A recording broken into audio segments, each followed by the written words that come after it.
Նախարարը հայտարարեց, որ սահմանադրական, այսինքն նոր սահմանադրության ուղղությամբ քայլերը հետևյալ տրամաբանությամբ են ընթանում, այսինքն գրվում է միանգամից սահմանադրության տեքստ եւ հայեցակարգ չի լինելու։ Նախ խնդրեմ, ես ենթադրում եմ, որ դուք եք, հա, ոնց որ թե այդ աշխատանքները համակարգում, եթե չէ, խնդրում եմ ասեք նախարարությունում ով է աշխատանքները համակարգում նոր սահմանադրություն գրելու ուղղությամբ եւ ինչու է որոշվել միանգամից անցնել բուն տեքստի աշխատանքներին, սա արդյոք նշանակում է, որ այն խորհուրդը, որ վարչապետը ձևավորել էր անցած տարվա մայիսին, ըստ էության արդյունավետ չի գործում եւ նախարարությունը որոշել է միանգամից անցնել տեքստի աշխատանքներին։ Շնորհակալություն։ Նախարարը այո, այս հարցին անդրադարձել է եւ մենք նշել ենք, որ նախարարությունը ներկայումս աշխատում է տեքստի վրա։ Համակարգումը դե փաստացի այո, ես կարող եմ պատասխանել հարցին, քանի որ տեղյակ եմ բովանդակային եւ նախկինում էլ նաեւ ներգրաված եմ եղել սահմանադրական բարեփոխումների քարտուղարությունում։ Հիմա քարտուղարությունը նախարարության ներսում աշխատում է տեքստի վրա, ինչու է այդպես որոշվել, որովհետեւ մենք ունենք շատ սեղմ ժամկետ, գիտեք, մինչեւ հաջորդ ընտրությունները 2026 թվականի ունենք հանձնարարական, որ պետք է սահմանադրության նախագծի տեքստը պատրաստ լինի։ Սահմանադրության նախագծի տեքստը, որը վարչապետն է այդ հանձնարարականը տրվել, դրա մասին բոլորս գիտենք, իսկ ինչու հարցի պատասխանը, ինչու հայեցակարգ չէ, այլ հենց միանգամից սահմանադրություն, առաջինը, որ ժամկետի այո խնդիր ունենք 1, երկրորդը հայեցակարգի վրա շատ երկար աշխատանք տարվել է վերջին 2-3 տարիների ընթացքում եւ նաեւ ունենք չասեմ հաստատված հայեցակարգ, այլ ունենք հայեցակարգային փաստաթուղթ, որտեղ կենտրոնացվել են շակվի գլուխ առ գլուխ կամ թեմա առ թեմա ներկայացվելու է սահմանադրական բարեփոխումների խորհրդի անդամներին, իրենք դրան կարող են նայել, դիտարկումներ ներկայացնել եւ նորից թեմա առ թեմա գլուխ առ գլուխ մենք կարողանալու ենք իրենց հետ քննարկել, այսինքն ներողություն սահմանադրական բարեփոխումների խորհուրդը չի լուծարվել եւ գործում է։ Արդյոք ինչով է պայմանավորված այդ շտապողականությունը, որովհետեւ վարչապետը կարծեմ մինչեւ նույնիսկ եթե չեմ սխալվում մի որոշմամբ ակնկալում էր հայեցակարգի նախագիծ, իսկ մինչև տարեվերջ 26 դեկտեմբեր արդեն սահմանադրական հենց սահմանադրության բուն նախագիծը ինչու է դուք այսինքն ուզում եք մինչև մարտ ամիս, նախարարը ասում է մինչև մարտ ամիս արդեն բուն տեքստ ունենալ։ Սա արդյոք շեղում չի վարչապետի որոշումից, որովհետև ինքը ամռանը ակնկալում է նախ հայեցակարգի նախագիծ։ Ինչով է շտապողականությունը պայմանավորված եւ արդյոք այդ որոշմանը հակառակ չէ։ Չէ, իրականում ոչ թե շեղում է, այլ դուք շատ ճիշտ նշեցիք, որ մինչև 26 թվականի վերջ պետք է սահմանադրության տեքստի նախագիծը լիներ։ Հիմա մենք դա ենք անում։ Այսինքն ի սկզբանե որոշվել դե մարտի մասին, երբ որ նշել է նախարարը, տեքստի նախագծի մասին է, բայց այդ տեքստի նախագիծը պետք է քննարկվի, մասնագիտական քննարկումներ անցնի, դրանք բոլորը շատ ժամանակ են տանելու եւ կարծում եմ այդ քննարկումները կարող են բերել նրան, որ մենք 26 թվականի գոնե կեսերին ունենանք այս կամ այն չափով վերջնական փաստաթուղթ։ Շտապողականություն չկա, վարչապետի որոշմամբ էլ դուք նշեցիք, որ նշված է եղել ժամկետը 26 թվականին ունենալ այդ փաստաթուղթը։ Դե 20 վարչապետը ասում է 26-ի ամռանը հայեցակարգի նախագիծ։ Տարեվերջ արդեն Չէ, այս անցած տարի մենք պետք է ունենայինք հայեցակարգը եւ հետո դրա հիման վրա մշակվեր սահմանադրության փոփոխությունների տեքստը, որովհետև նաև կառավարության ծրագրում էր 21-26 թվականների այդ հնարավորությունը նախատեսված է եղել ունենալ կամ փոփոխությունների տեքստ կամ նոր սահմանադրություն։ Հետևաբար մեր բոլոր աշխատանքներն այնպես են կազմակերպում, որ այդ վերջնաժամկետին հասցնենք։ Բոլորին հետաքրքրում է նախաբանը, հա, որտեղ ըստ էության դուք հետում եք, որ Ադրբեջանի պահանջով չի արվում, բայց ձեր ընդդիմախոսները նշում են, որ հենց իրենց պահանջով է արվում եւ այդ համշտապությունը կապված է դրա հետ։ Հասել եք այդ որոշմանը, թե նախաբանում Այս պահին նախաբանի փոփոխության հարց չի քննարկվում։ Բայց ինչպիսին է անձամբ ձեր դիրքորոշումը, նաև որպես մասնագետ, պարոն Դադոնց, օրինակ վարչապետը ասում է տարածաշրջանային նշանակություն է ունենալու նոր սահմանադրությունը։ Արդյոք այդ նշանակությունը ուղիղ կապ ունի անկախության հռչակագիրը հանել թողնելու դրույթի հետ, որովհետև ըստ էության այդտեղ է նաև այդ տարածաշրջանային նշանակության օրակարգը այսպես ասած, քննարկում կամ քննարկելի դա։ Կարծում եմ, եթե իրավական տեսանկյունից ենք նայում, Սահմանադրական դատարանը իր վերջին որոշման մեջ այս հարցին պատասխան տվել է, հաշվի առնելով այն հանգամանքը, որ եղել է մեկնաբանություն, որ անկախության հռչակագրի դրույթները որևէ կերպ չեն խանգարում Սահմանադրության մեկնաբանության կիրառությանը, իսկ քաղաքական առումով կարծում եմ ես ճիշտ չեմ համարի իհարկե մեկնաբանել վարչապետի խոսքերը, բայց կարծում եմ խոսքը գնում է նրա մասին, որ մենք պետք է ունենանք Սահմանադրություն, որը որևէ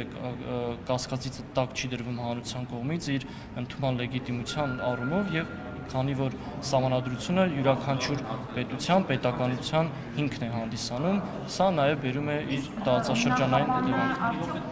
Տարածաշրջանային նշանակության այդ համատեքստի հետ, որի մասին խոսում էր վարչապետը, նախաբան հանել չհանելու հարցը եւ իր ձևակերպումը իրար հետ ինչքանով են առնչվում։ Հա, կրկին ես ինձ թույլ չեմ տա մեկնաբանել վարչապետի խոսքից, նախաբանի առումով կրկին նշեմ, որ փոփոխության հարց չի քննարկում եւ քանի որ Սահմանադրությունը իրավաքաղաքական փաստաթուղթ է, իրավական առումով էլ Սահմանադրական դատարանը առնվազն գործող Սահմանադրության մասով այս հարցին պատասխանել է։ Պարոն Դադոնց, տեսեք վարչապետը այդ լեգիտիմության հարցը նաև այն ձևակերպումները, որ անում է Սահմանադրության փոփոխության նոր Սահմանադրության համատեքստում, ասում է, որ ժողովուրդը ի վերջո պետք է փաստաթուղթը ընդունվի այնպիսի ընթացակարգերով, որ ժողովուրդը դա իսկապես համարի իրենը, այսինքն ամբողջությամբ ներգրաված լինի այդ Սահմանադրության ստեղծման process-ում է։ Եվ ինքը ձևակերպում էր, ասում են խոսք հենց տեքստի մասին, չէ՞ այդ կոնցեպտուալ ժողովուրդը դա համարի իրենը։ Հիմա դուք գրում եք Սահմանադրություն առանց հայեցակարգի միանգամից տեքստ եւ դուք ինչպես եք պատկերացնում արդյոք հնարավորություն մարդկանց չեք զրկում արդեն այդ հնարավորությունից ներգրաված լինել նոր Սահմանադրության ստեղծման գործընթացին։ Դե նայեք, նույնիսկ եթե հայեցակարգը մշակվեր եւ այլն, հայեցակարգը այնպես չի, որ ժողովուրդը պետք է հանրաքվեով ընդունի, հետո նոր անցնի տեքստի քննարկմանը։ Մենք հիմա այդ նույն process-ը, քանի որ ունենք այո ժամկետների խնդիր, այդ նույն process-ը կարող ենք համատեղել եւ ունենալ տեքստ, որը կարող է նույն կերպ քննարկվել նաեւ հանրության հետ, քանի որ տեքստինգից նաեւ լինելու է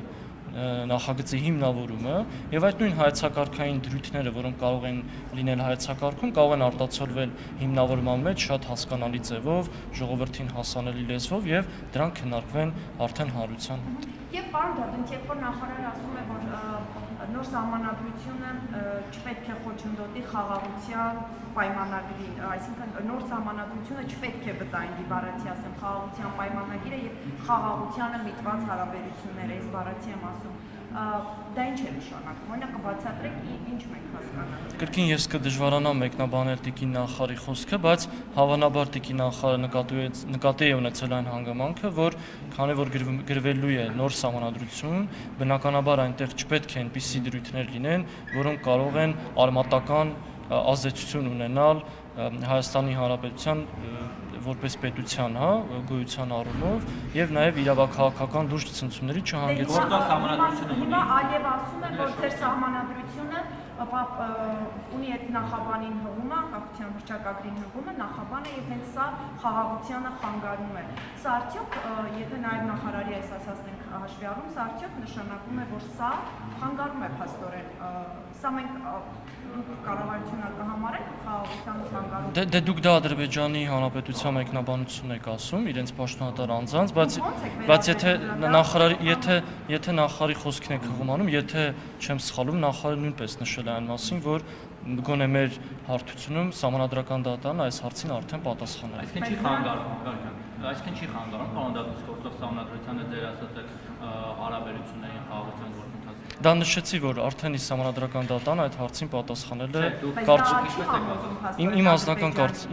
կարծիքն է, ձեզ հետաքրքրում։ Ես Սահմանադրական դատարանի որոշումը հարգում եմ որպես բարձրաստիճանի դատարանի որոշում։ Ուզում եք ինչ-որ կետ համաձայնել այնպես փոխել, որ չխանգարի հետագա խաղաղության գործընթացին, հետեւաբար չլինեն այնպիսի փոփոխություններ, որոնք կարող են նման ազդեցությունների հանգեցնել։ Պարոն Դադոնց, բացի այդ քաղաքական մասից, որ Սահմանադրությունը պետք է լեգիտիմ լինի եւ նոր Սահմանադրությունը ընդունելու պատճառներից մեկն էլ դա է։ Սահմանադրությունը ինչի համար է ուրիշ փոխվում, այսինքն ինչ առանցքային փոփոխություն է լինելու այդ Սահմանադրության, այդ նոր Սահմանադրության մեջ, ինչ գլոբալ փոփոխություն է լինելու, որ միանգամից այսպես մենք զգանք այդ այսպես գլոբալ այդ Մի բան էլ ես ավելացնում, այսինքն կառավարման մոդելի փոփոխություն օրինակ խորհրդարանական Չէ, դրանք այդ հարցերին արդեն Սահմանադրական բարեփոխումների խորհուրդը պատասխան տվել է։ Հայեցակարգ նշեցի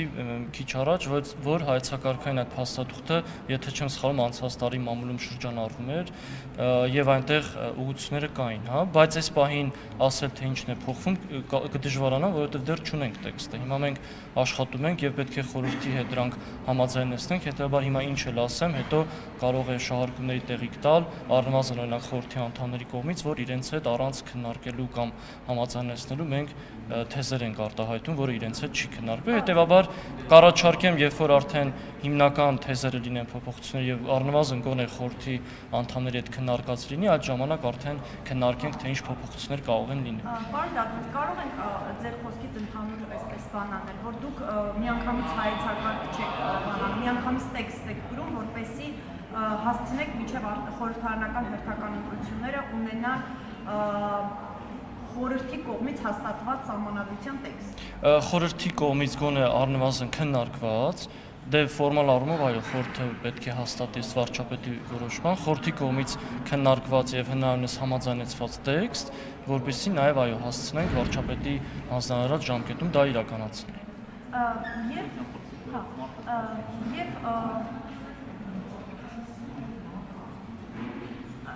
Եվ ուզում եի մի հարցել հարցնել այդ խորհրդի աշխատանքների հետ կապված, ինչու որոշեցիք այդ ձևաչափով նախարարությունը աշխատի խորհրդի հետ կոմունիկացիան ընթացքում ապահովի, ինչու ոչ խորհրդի